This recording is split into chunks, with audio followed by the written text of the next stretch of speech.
খুব মুষলধারে বৃষ্টি পড়ছিল আর আমরা দুজন ফেঁসে গেছিলাম। আর রাত তখন 10টা, আমরা কিচ্ছু পাচ্ছিলাম না, না র্যাপিডো না কিছু। অনেকক্ষণ ওয়েট করার পর কোনো রকমভাবে আমরা বাড়ি এসেছি।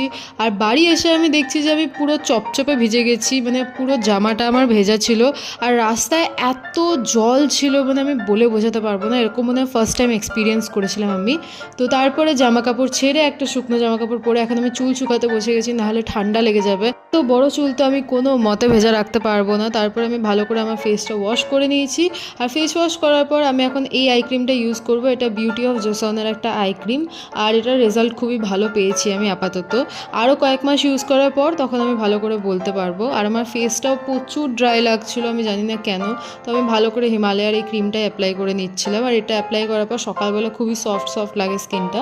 এটুকুনি বাচ্চা কুচি ক্রিম ছিল, আমি আমার হাতে লাগিয়ে নিচ্ছি, কারণ কিছু ওয়েস্ট হতে দেবো না আমি।